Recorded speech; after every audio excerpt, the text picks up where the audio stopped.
carro, sua moto, novos ou usados, ou adquirir a sua casa própria. Tudo de forma planejada e com parcelas que cabem no seu bolso. Consórcio do Sicoob Fluminense. Rápido, prático e seguro. Ligue agora para 22 27 26 27 50. Repetindo, 22 27 26 27 50 e saiba mais. Com o Sicoob Fluminense, você começa hoje mesmo a planejar o futuro que você merece. O Centro de Diagnóstico Unimed oferece tecnologia de ponta e atendimento qualificado.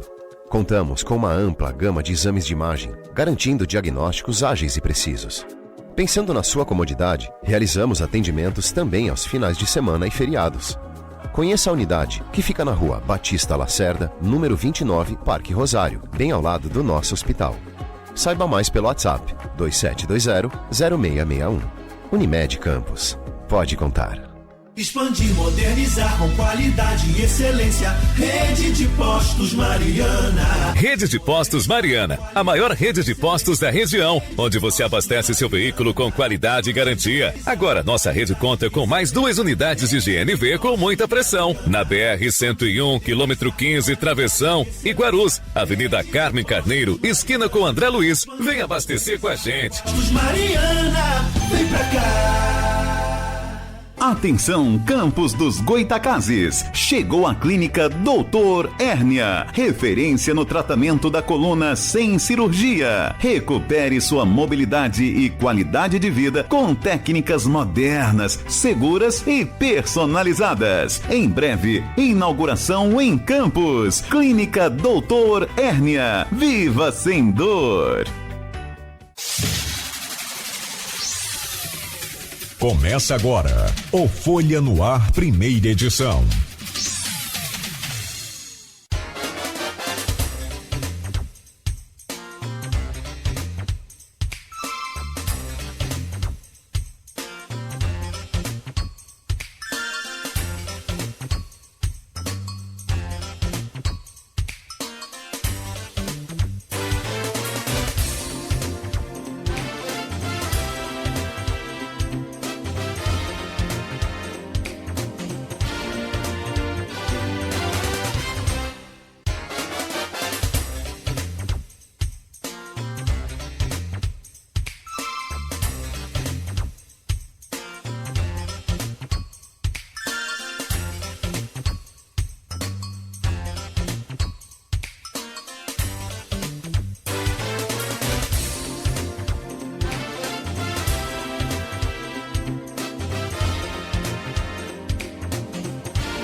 Segunda-feira, 15 de setembro de 2025, começa agora pela Folha FM 98,3, emissora do Grupo Folha da Manhã de Comunicação, mais um Folha no Ar. Estamos ao vivo pelo Face, pelo YouTube, pelo Instagram.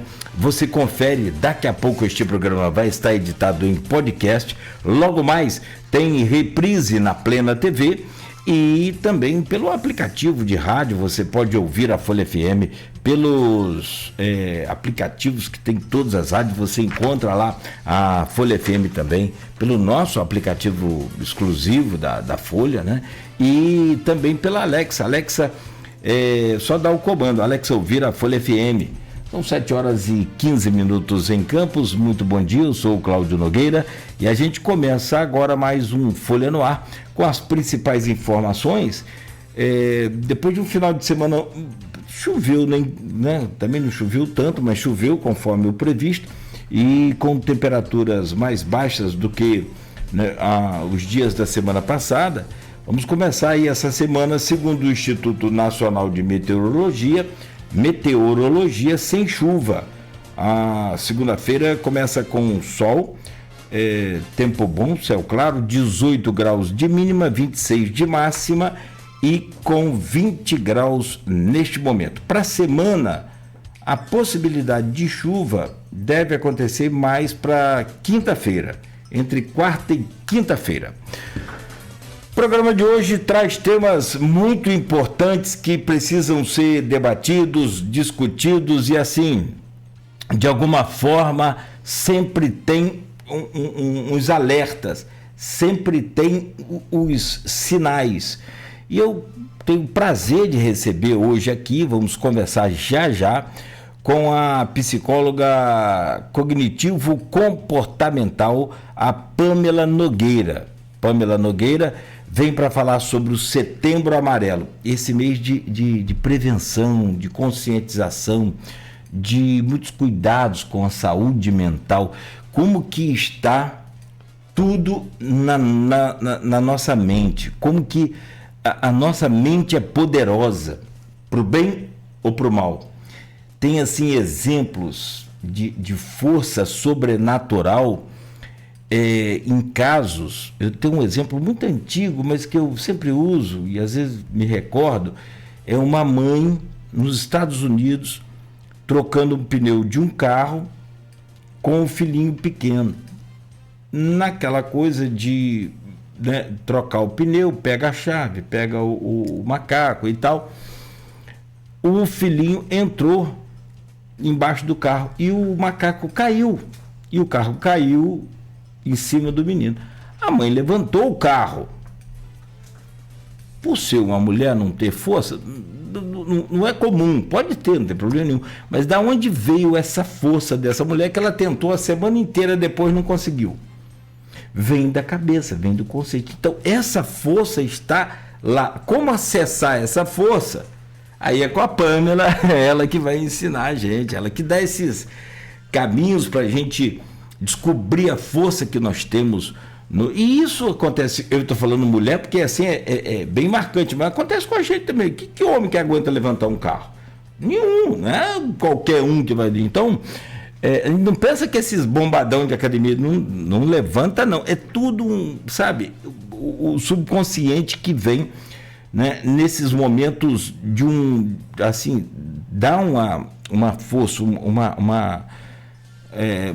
sei lá, mexe com tudo, né? E aí a Pamela vem para conversar com a gente sobre esse tema que é muito, muito, muito importante, como que tem.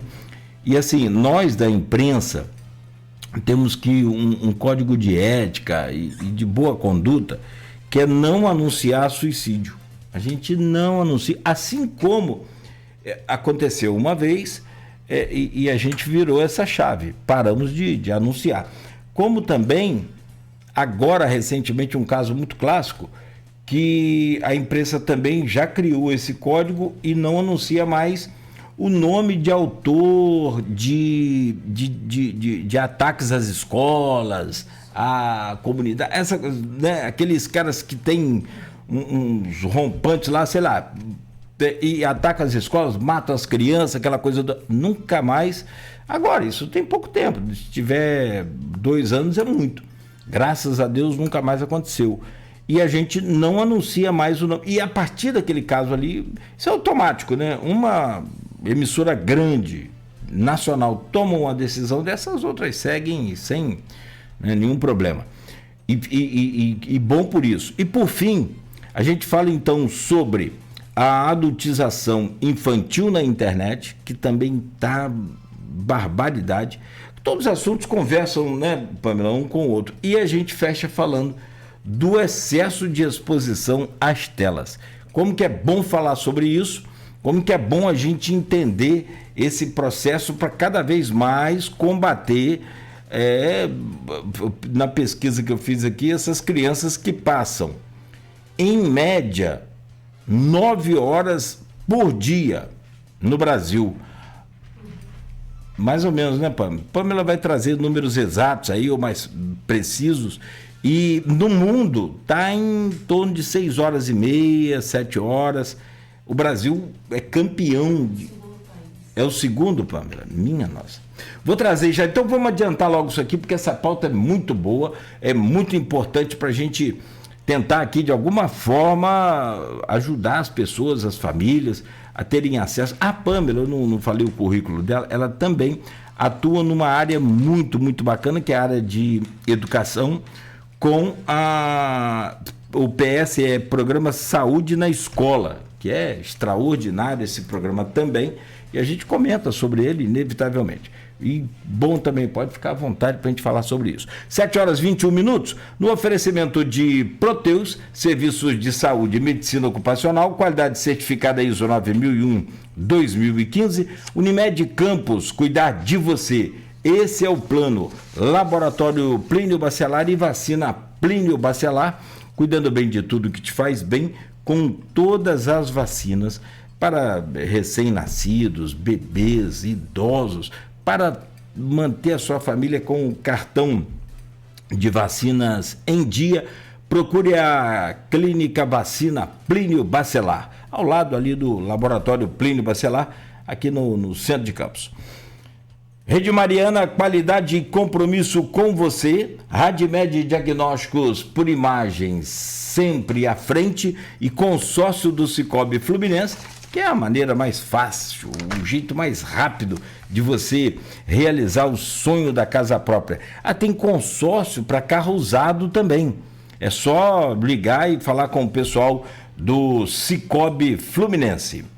Na Folha da Manhã de hoje, foragidos por atirar contra jovem e por matar mãe e filha são presos. São 2 casos, tá? Então fique atento aí. O Leonardo Júnior foi capturado em uma blitz no Rio, 1 ano após aquele crime contra o Rafael, né? Acabou com a vida do menino, da família toda. Graças a Deus ele tá, né, vivo, mas o menino de 19 anos, numa tentativa de assalto, ficou paraplégico. Né? Muito complicado. E aí foi preso, um havia sido preso, faltava o outro. O Leonardo Júnior foi preso na última quinta-feira. E também, no outro caso, o paradeiro de Adrianinho foi condenado na segunda-feira. Esse caso aconteceu em São Francisco, chocou aquela comunidade toda, chocou todos nós, né? Então tá aqui no Jornal Folha da Manhã. Programa Interação, Vladimir Campos tem potencial na logística. Há 1 ano da urna, Paes favorito a governador e Flávio a senador. O tabuleiro político que vai, né, sendo arrumado, sendo mexido aí a cada dia que passa, e quanto mais se aproxima da eleição, está aqui. Pesquisas apontam líderes aos pleitos majoritários do Rio daqui a 12 meses. Qual será o papel de Rodrigo Bacelar e Vladimir Garotinho nas eleições? Está aqui nas páginas 2 e 3, também do jornal. Especialistas em pesquisas e cientistas políticos analisam números de agosto. A matéria completa está no jornal Folha da Manhã. Acervo de Dib Hawaii se torna o maior do mundo. Coleção de Campos, nosso querido Dibs. Sensacional esse acervo de máquinas fotográficas do Dib. Estrada para a Lagoa de Cima carece de cuidados. Caminhada e corrida ao raiar do dia. Unigrupo, a energia das 5. E ainda aqui, no ponto final e também em um artigo, e na página 4 e 5, né? Nas páginas. Como a Folha projetou, Bolsonaro condenado por golpe de Estado. Leia lá e entenda, né, essas e outras notícias que estão na Folha da Manhã, jornal impresso aí da última edição. No portal Folha 1, após novo atraso, entrega das estações de integração de Campos segue sem definição. Cantor sertanejo da região morre em acidente de carro na RJ 158. Motociclista, meu Deus do céu, quantos acidentes fim de semana. Nos grupos de WhatsApp que são atualizados assim, que as pessoas estão circulando, né? Então não tem como ter essa velocidade, a imprensa não consegue naturalmente acompanhar. Mas a todo instante chega um acidente, com vítima ou sem vítima, a todo instante. Os grupos ficam lotados de... Nossa, e o pessoal também já não tem freio, né? Filtro já não tem há muito tempo, e agora perdeu o freio. Filma os caras ali, os corpos todos, aquelas cenas fortes, olha, meu Deus. Em São Francisco de Itabapona também, a caminho ali de Praça João Pessoa, 2 integrantes de uma moto morreram essa noite, não foi? Foi início da noite, não foi? Vi lá no grupo de Beto também. Meu Deus do céu, bateram com um carro e morreram na hora. Batalha de confetes em Campos adiada para, ainda sem data, mas por conta da previsão de chuva. Tem uma nova reunião para saber. Gente, 9 horas 26 minutos. Que 9? 7 horas 26 minutos? É a vontade de ir embora. Calma, gente. Na verdade, a Pamela, nosso primeiro contato, conheci a Pamela pesquisando lá. Eu falei, eu preciso de uma excelente psicóloga, uma top de linha. Descobri a Pamela. Eu nem sei de onde é o seu Nogueira. Vai que é a parte. Que você sabe que eu sou Nogueira também. Nogueira Sepúlveda. Aqui a família Sepúlveda é conhecida aí em Campos também. Mas o Nogueira seu, eu não sei porque a gente nem conversou, você estava também ocupado e eu no corre também. Porque tem a parte rica da minha família Nogueira que eu tenho pouco acesso, são ricos demais, então vai ver que é isso. Obrigado pelo presente, Tadinha. Ela veio aqui visitar a gente, trazer essa experiência dela para compartilhar com a gente, ainda trouxe presente. Obrigado, presente do Cacau Show. Obrigado pelo presente. Bom dia, prazer te receber aqui. Bom dia, o prazer é todo meu estar aqui falando sobre um assunto tão importante nessa manhã, né? Tão importante aí a nossa campanha do Setembro Amarelo, que é o mês de prevenção e combate ao suicídio. E, assim, eu achei muito interessante você trazer a informação de que os jornalistas, né, não noticiam casos de morte por suicídio. Isso é muito importante, sim, e falar que tem grande diferença quando a gente fala, né, um profissional de saúde traz sobre o tema, porque, na verdade, a gente está falando sobre um tema sensível, mas que é para a preservação da vida. O nosso principal tema é falar cura, você pode procurar ajuda, depressão tem cura, os transtornos mentais tem tratamento, sim, e a gente deve procurar ajuda quando necessário. Então, é uma campanha que, na verdade, para nós profissionais da saúde mental, ela não se restringe só ao mês de setembro, é o ano inteiro, e é importante, sim, que a gente divulgue isso o ano inteiro, né? Mas o setembro é um marco, né? Uma campanha mundial, internacional, pela campanha da vida. O mês de setembro tem o Dia Internacional Sim. de Prevenção ao Suicídio. É o 10 de setembro. 10 de setembro. Já foi, então já foi. Mas é aquilo, é o mês todo, né? E, aliás, essas campanhas são interessantes porque elas trazem essa oportunidade aqui da gente estar junto, de conscientizar, de poder dar voz ao seu trabalho, mas, sobretudo, ao objetivo também do veículo de comunicação e da comunidade, da sociedade civil organizada como tudo, que é de se cuidar, de se ajudar. A gente vive num mundo muito, muito complicado. Essas coisas de polarização, tá tudo polarizado. Um é a favor, o outro é contra. E assim, não tem uma terceira opinião, virou uma disputa, né? E essa polarização que você diz é, inclusive, uma distorção cognitiva que a gente trabalha em consultório, né?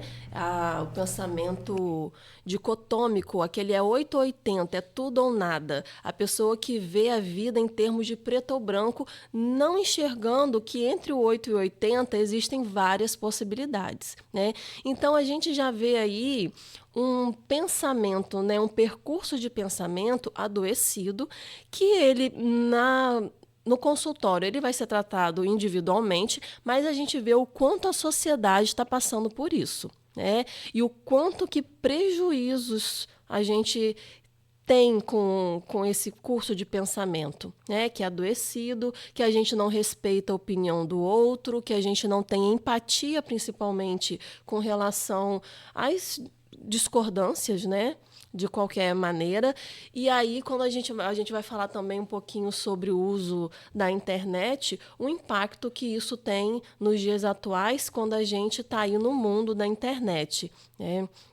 Os prejuízos que isso traz também, sobretudo quando se trata de crianças e adolescentes que não sabem lidar com certas coisas ainda, com certas questões, não têm repertórios emocionais e comportamentais suficientes para lidar com algumas demandas, né? Então, a gente vai vendo que todos esses pontos conversam, né? Tem a ver, sim, com saúde mental, até porque, né, é comportamento humano. Se somos humanos, pensamos, nos comportamos e tudo nos afeta de alguma forma, né? Afetamos e somos afetados socialmente. Sim. Não, antes, sei lá, antes acho que tinha discussão política, claro, sempre teve, sempre vai ter, mas assim, com esse ódio, essa coisa odiosa, agora recentemente, teve um caso nos Estados Unidos que um ativista da direita, um extremista, que falava as coisas absurdas também assim, mas não quer dizer que teria que ser assassinado e muito menos teria que ter o meu comentário ali do tipo, que bom que isso aconteceu, pelo amor de Deus, onde a gente vai chegar com essa coisa assim odiosa? O americano que sofreu que morreu, né, um atentado a tiro, ele dizia, entre outras coisas, que quando ia pegar um avião ou um ônibus, tinha um negro pilotando ou dirigindo, ele ficava preocupado e esperava que pelo menos tivesse capacidade, conhecimento, coisas assim, aquelas coisas de extremismo que acontece, e de ódio também, mas não quer dizer que ele tem que ser assassinado por isso, e como eu repito, muito menos as pessoas comentarem. Tem várias pessoas comentando aqui no Brasil, lá nos Estados Unidos, brasileiros que já perderam inclusive o visto lá, enfim, aqui no Brasil gente já perdeu o emprego por conta disso, e acho que está corretíssimo, não tem que ter. Que ódio é esse? Onde a gente vai parar com esse ódio, Pamela?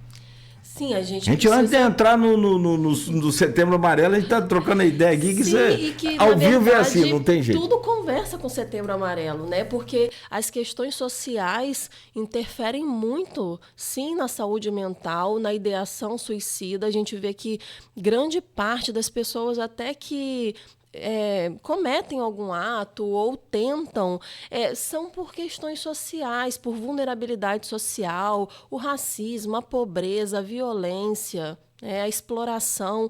Então, são assuntos inevitáveis de aparecerem, eu acho, né? E eu acho muito importante que a gente fale com clareza para quem está nos ouvindo, porque muitas vezes está passando por alguma coisa, está sentindo algo desconfortável, não sabe o que é, não sabe como procurar ajuda e se identifica. E aí você perguntou assim, onde a gente vai parar, né? Infelizmente, a gente vê que a internet, ela tirou um véu, né? Ela deu voz a muitas pessoas que ficam escondidas, que não têm coragem de falar no olho aí, no cara a cara, mas que por trás de uma tela se sentem encorajadas. Por outro lado, quando a gente fala também de uso de internet, de crianças e adolescentes, a gente precisa entender que existem algumas emoções que elas são... que elas nascem com a gente, né? Como o medo, o nojo. Aí tem o filme Divertidamente, que veio trazer de uma forma muito lúdica isso, né?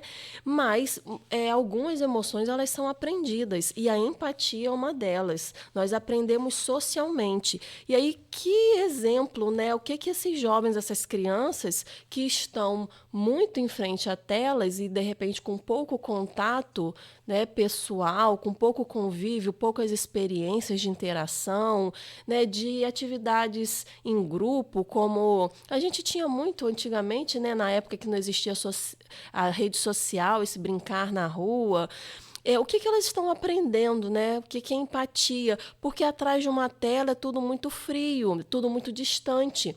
É muito fácil você atacar alguém por mensagem, falar alguma coisa, ser impulsivo, né? Que é uma característica dessa faixa etária, não prever as consequências, agir sem pensar.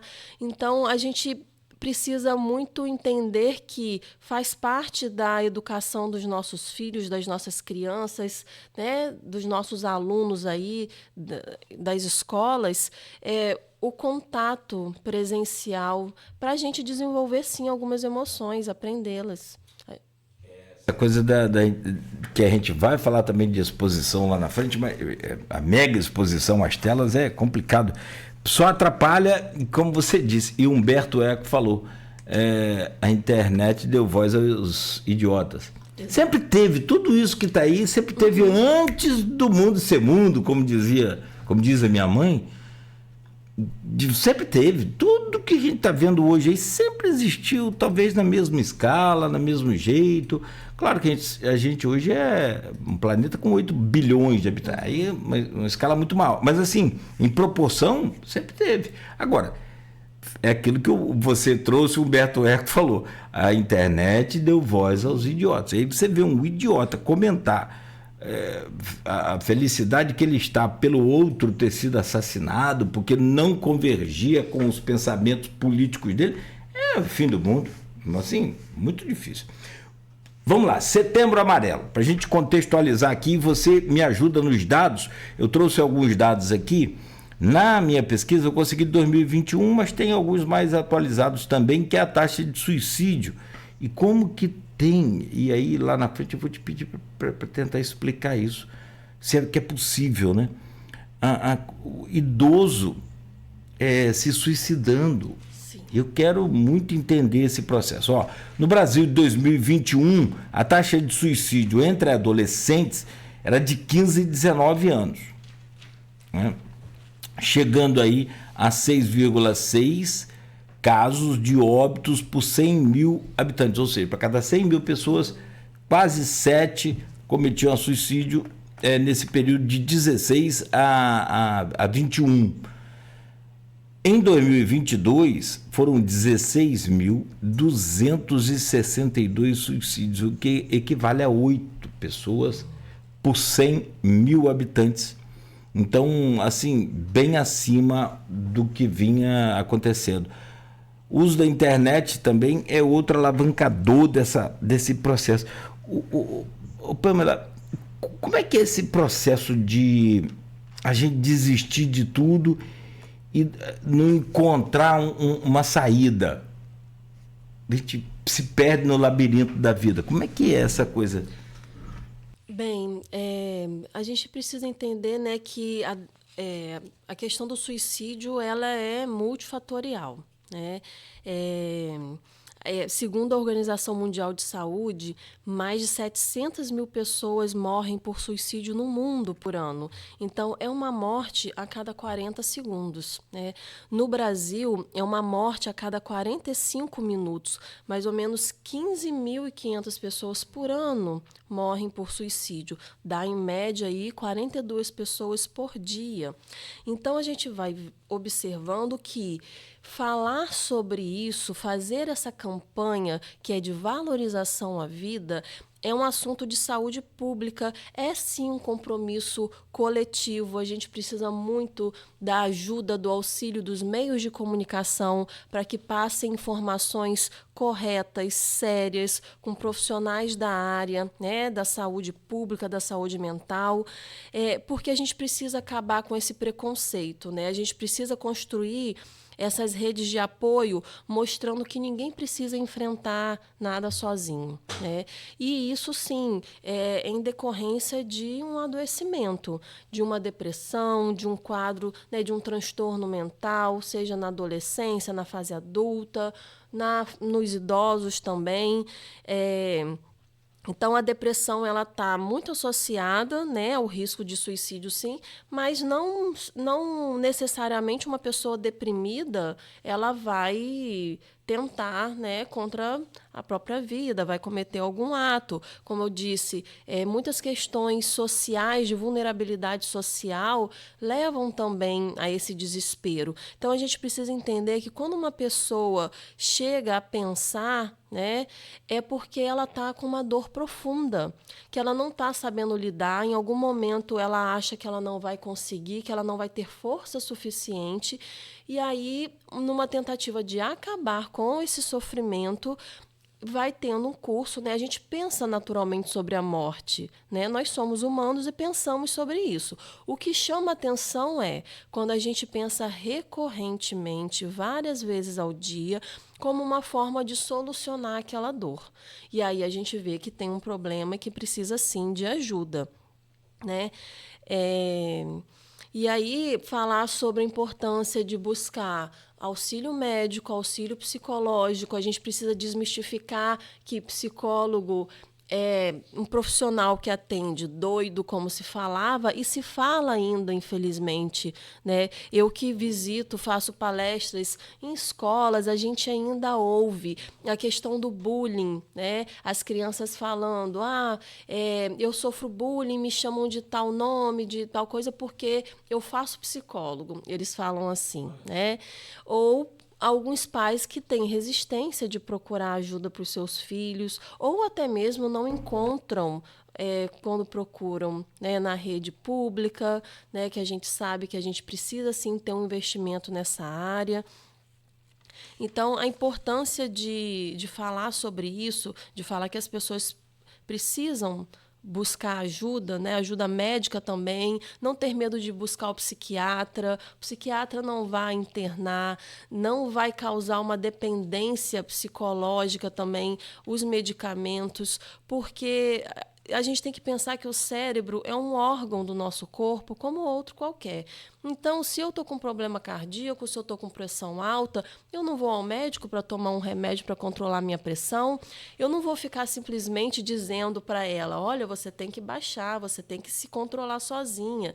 Mas quando a gente está diante de questões emocionais, de processos mentais, desses adoecimentos, das emoções desagradáveis e desconfortáveis, a gente tem a tendência a achar que a gente tem que lidar com tudo sozinho, que nós temos obrigação de lidar com isso sozinhos, que a gente tem que dar conta, e que se a gente não dá conta, é um sinal de fraqueza, né?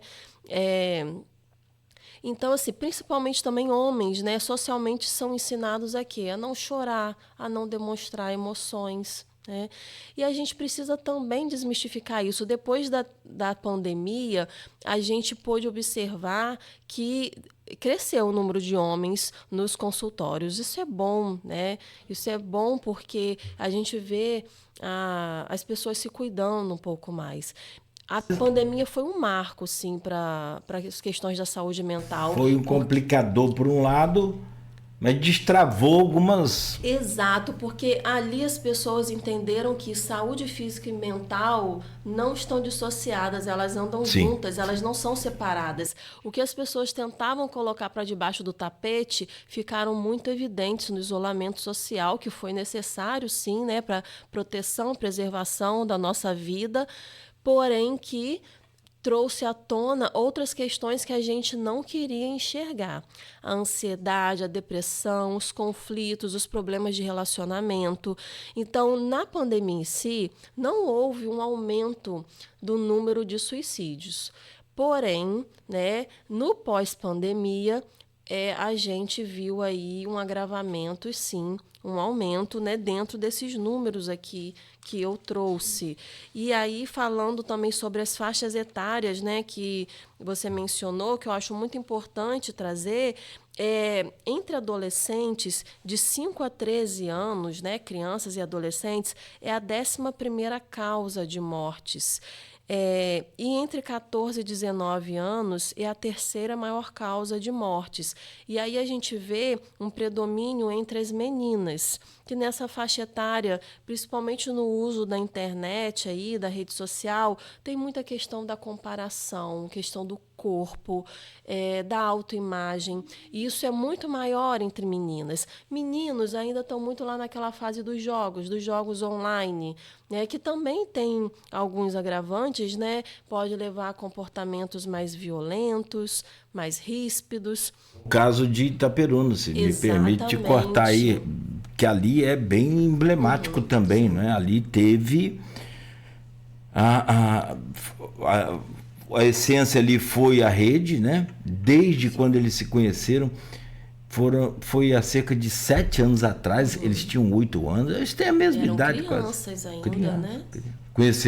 Se conheceram pela internet, criaram amizade e depois virou um namoro virtual que era para ser transformado num namoro real. E aí deu no que deu por conta de tudo que a gente já sabe, por tudo que a gente acompanhou. Quem não acompanhou, um menino de Itaperuna, do interior de Itaperuna, acabou matando o pai, a mãe e a irmãzinha pequenininha. Meu Deus, onde é que houve o erro? E assim, a família toda deve ficar todo mundo perdido, né? Mas os comentários também, naturalmente, porque a internet é isso. Se você não está preparado para os chamados haters, aqueles comentários maldosos, esquece. É melhor nem entrar na internet, porque é o tempo todo, né? O tempo inteiro. E assim, é um caso interessante para a gente comentar, vou te pedir, até para a gente não fugir muito da pauta e depois voltar no Setembro Amarelo, porque assim, cada assunto desse dá um programa. Sim. Eu falo aqui que a gente pode fazer em série, tipo Netflix, né? Vai episódio 1500. Verdade. Mas assim, e ali eu ouvi algumas pessoas falando, não vi comentário, eu ouvi algumas pessoas falando perto de mim que o pai era violento, tinha arma, a mãe não cuidou direito.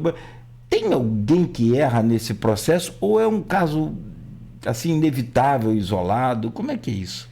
Assim, é muito difícil comentar e analisar assim de fora, né, sem ter conversado com a família, tudo isso, mas a grosso modo, a gente pode ver como que um ambiente colabora para muitas coisas, né? Como que um jovem que passa a maior parte do tempo numa rede social, nos jogos, ali acontece também em chats de conversa de jogos, tem o Discord, né? Se eu não me engano, eles conversam muito, ali acontece bullying, cyberbullying, conversas violentas, sim, fora o próprio teor, né, do jogo ali. O nosso corpo, ele vai reagir ao estresse, ele não vai entender se é uma coisa imaginária, se é uma coisa real. Se ele está ali em jogos violentos o tempo inteiro, a maior parte do tempo, o corpo dele está reagindo como se ele estivesse ali numa luta e fuga, tá produzindo, né, hormônios, cortisol, tudo isso. Associado ao ambiente familiar, né, muitas vezes, de possível negligência, né? Eu não sei qual era o contexto familiar dele, eu não posso me estender e me alongar muito sobre isso, mas a gente precisa estar atentos, sim, ao que os nossos filhos estão fazendo na internet, os jogos que eles estão acessando, com quem está conversando. Então, crianças e adolescentes, eles precisam ter uma autonomia gradativa. Quando eu falo, sim, precisam ser vigiados, precisam ser controlados. A gente não tem que demonizar a internet, a tecnologia, porque é quase que impossível a gente viver sem tecnologia nos nossos dias atuais. A gente sim precisa. A criança, ela vai ter um certo contato, né? Até mesmo com alguns jogos educativos, plataformas de estudo, elas entram em contato. Porém, a gente tem que, sim, acompanhar, a gente tem que limitar o acesso, o horário. Existem até aplicativos de controle de pais, né? Eu tenho filhos adolescentes, eu tenho um filho de 19 e uma de 11. Né? Então, assim, meu filho de 19 já é maior de idade, já usa com mais consciência, né? já tem mais a liberdade dele, embora eu seja aquela mãe, né, a psicóloga chata, que eles acham, e sempre estou perguntando, né? Eu não sei, mas no caso meu é velho. Muito velho. Muito mais velho que você está pensando. E assim, sempre estou perguntando, né, como que tá o uso, me preocupo com a qualidade de sono, se está usando o celular até tarde. Então, mãe tem que sim, é maior de idade, mas tem que ter também essa preocupação. E eu tenho uma filha de 11 anos que ela tem o acesso também à internet, mas ela tem eu tenho um grupo de pais que, da onde eu tiver, se eu quiser, eu bloqueio o acesso dela. Então, eu limito as horas do dia que ela pode usar. Ela pode usar no máximo 3 horas no dia, né? Que ela, além do tempo que ela fica na escola, que ela não usa o celular, ela tem 3 horas por dia que ela precisa controlar dentro daquele tempo. Se ela vai fazer alguma pesquisa de escola, se ela vai ter algum jogo, né, que é permitido para a faixa etária dela, porque nesses aplicativos também a gente pode bloquear os jogos, a gente pode determinar o tempo que vai ficar nesses jogos. Então, eu indico muito aos pais que coloquem sim esses aplicativos de controle, né, porque já é uma educação para as crianças. Eles já começando nesses moldes, já são os combinados, né? O combinado não sai caro. E eles já vão entendendo que vai ser aquilo ali que eles terão e nada além disso. Eles podem perder se não fizerem bom uso daquilo que está sendo oferecido. É o jeito, assim, é o jeito tradicional, né? Vamos dizer assim, se é que pode dizer, né? Mas para não deixar escapulir ali. E olha que ainda é difícil, né? Ainda é complicado. Ô Pamela Nogueira, deixa eu te perguntar sobre essa questão do Setembro Amarelo. E a gente vai falar sobre essa questão de tela, a gente já falou, mas linkando um assunto, como tudo está conversando um com o outro, não tem como a gente não dar uma beliscada lá, né, e voltar aqui ao assunto. Você falou sobre os fatores, mas eu queria que você ajudasse aí a gente a entender também quais são aqueles sinais que as pessoas emitem, sem perceber, naturalmente, que estão pensando demais no suicídio, na morte, como uma solução para a dor que está sentindo. E assim, é interessante que, se você analisar assim, olha, eu vou tirar minha vida hoje, aí não tira. No outro dia você olha para trás e fala, nada aconteceu, está tudo bem, está tudo legal, vai ser resolvido, o problema tem solução. Né? É que o cérebro trabalha tão fortemente contra essa solução, mas se você olhar para ontem, você vai pensando, né? Ninguém sabe, vou me suicidar. Não, isso é uma construção também de uma decisão. E aí a pessoa olha para trás e fala, poxa, se eu não fiz até ontem, tem solução. Isso é na minha cabeça. Mas assim, existem sinais que as pessoas emitem e que a gente pode, e eu acho essa parte muito fundamental, pode, tanto sendo da família ou não sendo da família, é mais fácil, mas não sendo também colega, né, de trabalho, tá junto. Às vezes a gente passa mais tempo no trabalho do que na própria casa. Então, assim, aqueles sinais, mesmo não sendo da família, tem como a gente perceber e o que fazer depois de ver esse sinal, porque aí também é outro processo, outra etapa muito importante, porque senão você acaba atrapalhando o meio de campo todo. Sobre morte, como que se me perguntasse como que eu encaro a morte, eu aprendi com 2 pessoas. A Ayrton Senna falava muito isso, cara, não tem medo de correr, a única coisa certa é que eu vou morrer. Se eu bater ou não, eu vou morrer. E o Padre Léo fala aqui, você acha que você vive mais perto da sua mãe, perto do seu filho, perto do seu marido, esposa, perto do seu colega de trabalho? Você passa mais tempo com quem? Casado com minha esposa. Que nada, ninguém dessas pessoas, você passa mais tempo com a morte. É a única que não deixa você hora nenhuma. Você está dormindo, ela está ali. Está viajando, ela está ali. Está trabalhando, ela está aqui. Então, meu filho, seja amigo da sua morte, deixa para lá e se afasta de mim que eu estou tocando a minha vida. O Padre Léo falava assim, muito melhor do que eu estou explicando, claro e evidente. Mas vamos lá, vamos aos sinais aí. Eu não sou amigo da morte, eu não trato ela mal não, sabe como, né? Deixar ela de boa lá. Ou seja, não fico me arriscando muito não. Como que são esses sinais e o que fazer quando a gente captar um sinal desse?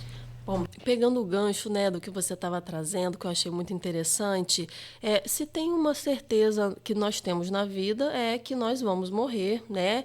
E precisamos falar isso com clareza, porém, a gente não precisa antecipar isso, né? Ela vai chegar algum dia. E outra coisa que eu falo na campanha de Setembro Amarelo, de campanha sobre a vida, quando a morte chegar, que ela nos encontre vivos, que ela nos encontre bem, que ela nos encontre aproveitando, vivendo, contemplando, né, os nossos amores, os nossos hobbies, a nossa família. Então, é exatamente isso. Ela vai chegar para cada um de nós, porém que quando ela chegue, nos encontre vivos. E aí os sinais de alerta geralmente são uma tristeza persistente, profunda, que a emoção, ela é importante da tristeza, ela é uma emoção, todo mundo vai se sentir triste em algum momento da vida, a gente precisa também conhecê-la para valorizar a alegria, né? Porém, quando é uma tristeza persistente, profunda, que está durando aí pelo menos de 3 a 6 meses, né, ininterruptamente aquele mal-estar, já é um sinal de alerta importante para que a gente busque ajuda e, de repente, veja se não está num quadro depressivo, ansioso. O isolamento social de adultos, jovens, idosos, né? Principalmente se é uma pessoa muito expansiva e você percebe que se isolou, porque tem pessoas que têm uma característica já mais tímida, né? E aí a gente acha que é também o jeito da pessoa, mas até isso é um isolamento diferente, né? A pessoa fica mais calada, mais quieta.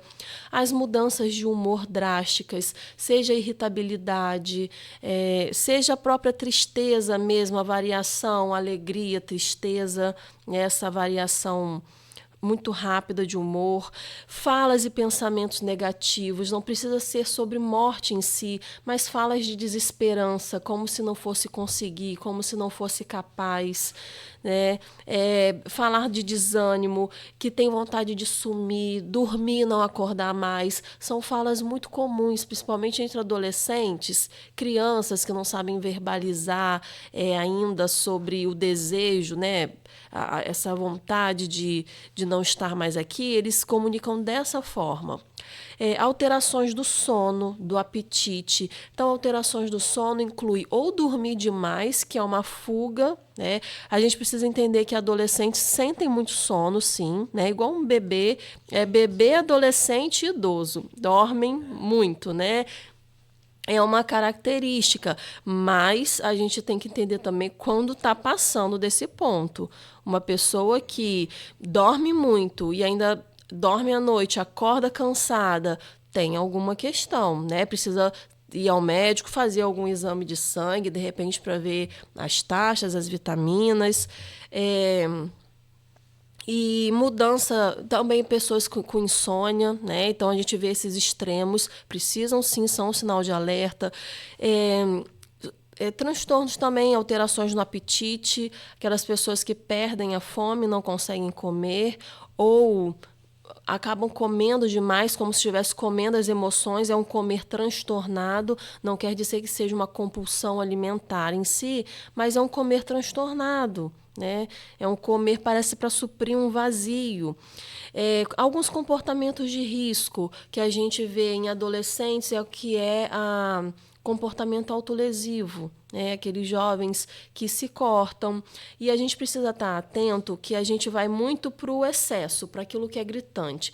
Mas a gente precisa estar também atento às sutilezas. O que seria também um comportamento autolesivo importante de se perceber? Se aquele jovem está tirando os fios de cabelo do corpo, seja do braço, da perna, os cabelos mesmo, que é a tricotilomania, né? é um processo de ansiedade muito forte e não deixa de ser um comportamento autolesivo, arranhar a própria pele em algum momento de emoção intensa, de raiva, se queimar, né, seja com cigarro, seja com fósforo ou qualquer outro meio, também roer a unha de forma que machuque, né, que sangre, porque o ato de roer unha também é um comportamento ansioso, mas tem aquelas pessoas que você vê que vão extrapolando e não deixa de ser uma autolesão, né? Você está machucando o seu próprio corpo e você não consegue parar.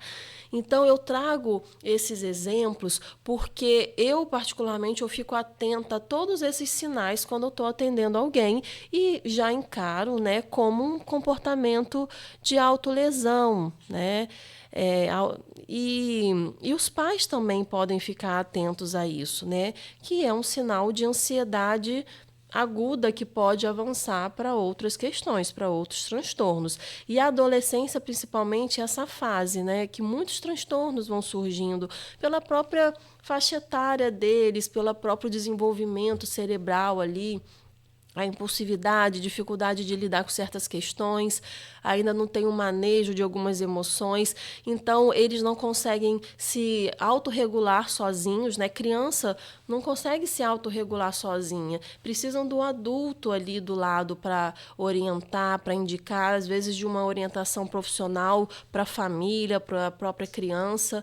Então a gente precisa sim estar atentos a esses sinais. Bom, já são 8 horas, eu preciso fazer um intervalo, mas essa pergunta é do milhão, porque ela é extremamente comum, acho que até na maioria das pessoas. Não sei, eu não tenho nenhum dado sobre isso, mas a resistência à busca por auxílio, por ajuda de um profissional, de um psicólogo, de um psiquiatra. Então, esse é para maluco de última geração. Se você pegar algumas pessoas aí que não sai muito distante da gente, não. É parente. Os mais antigos, então, eu ouvi isso a vida toda. Quando criança, psicólogo é para maluco. Nem tinha psicóloga da década de 80, você tinha né? Tinha, claro que tinha, mas assim, poucos ainda, não na quantidade que a gente tem hoje, graças a Deus. E não que aquele tempo não tivesse problema, e tinha muito, é o que eu falei, como que não? Tinha muito, a gente escondia os deficientes nossos, lembra? Os antepassados nossos, os caras escondiam, quem era deficiente nem aparecia na rua, ou numa festa da família, era um negócio muito estranho. E aí, você imagina a cabeça dessas pessoas, né? Vamos lá. Como que a gente faz? Primeiro, a autoajuda.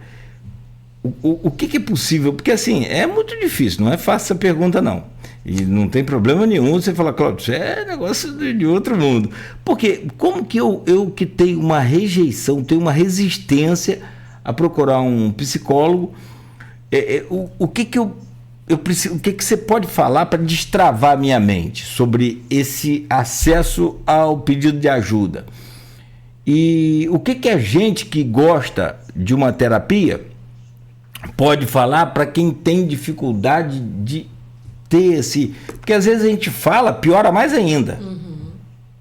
Você vai... Às vezes o que a gente quer ajudar aquela pessoa, você precisa de um psicólogo. Não, calma. Qual é esses 2 pontos que você pode falar para ajudar a gente? Sim.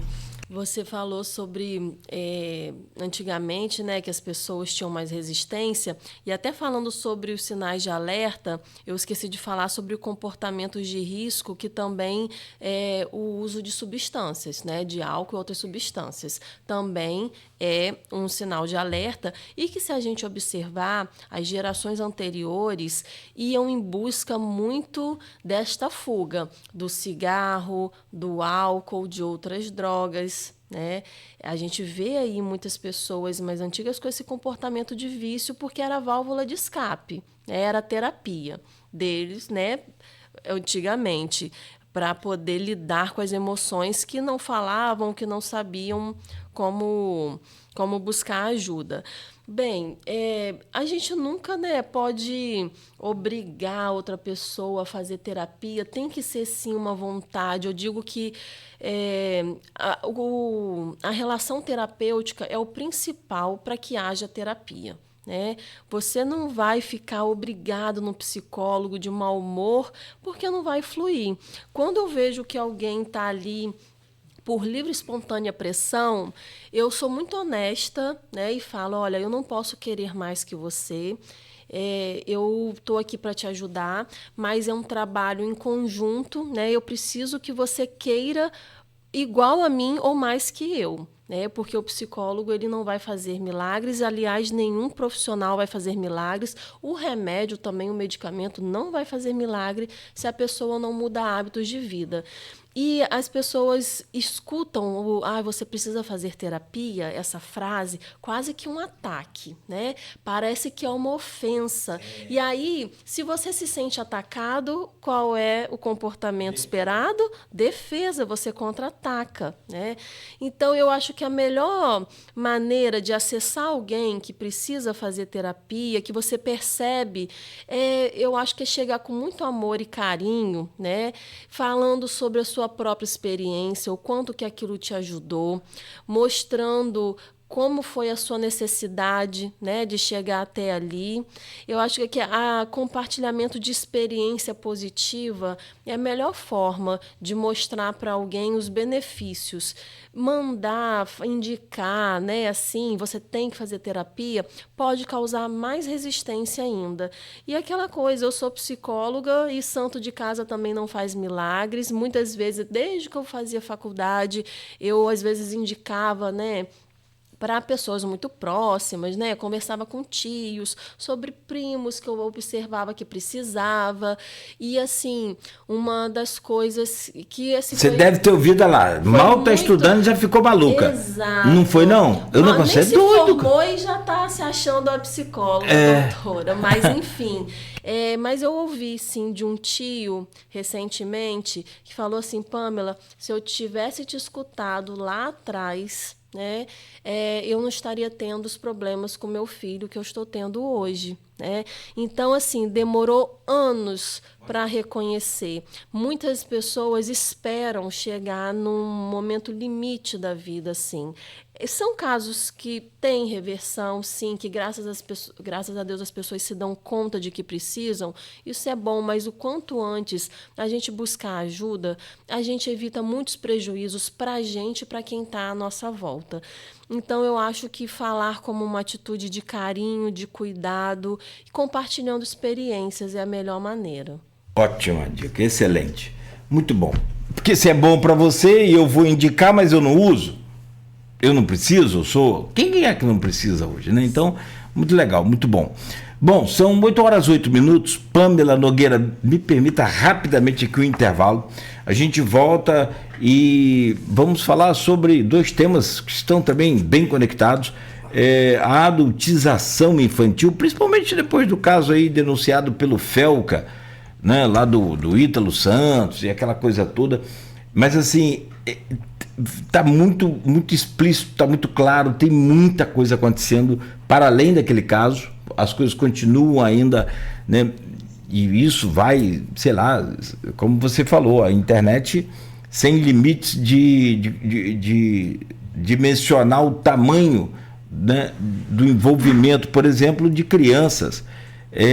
Assim, coisas, né, que a gente vê absurdas. E vamos falar hoje ainda sobre essa exposição tão alta às telas, que prejudica. Você deu uma dica maravilhosa aqui em off, depois eu vou te pedir lá para você falar sobre ela ao vivo. Eu acho sensacional. Por que a gente está usando tanta tela? Mas aí eu falei, olha, eu trabalho com tela, tem um monte de tela aqui, né? Tem o nosso celular, tem 3 computadores aqui, tem... Enfim, aí você deu um pulo do gato muito legal, que eu quero que você fale depois ao vivo, mas não vou adiantar, não. São 8h09 em Campos. rapidamente para o intervalo e a gente volta a seguir com a psicóloga cognitivo-comportamental, a Pamela Nogueira, ao vivo com a gente aqui no Folha no Ar de hoje, segunda-feira, dia 15 de setembro de 2025. Oferecimento de Proteus, Unimed Campos, Laboratório Plínio Bacelar, Vacina Plínio Bacelar, Rede Mariana de Postos de Combustíveis, Radmed Diagnósticos por Imagem e Consórcio do Cicobi Fluminense. O jeito fácil, prático, rápido para você conseguir realizar o seu sonho. A Proteus, moderna empresa especializada em medicina e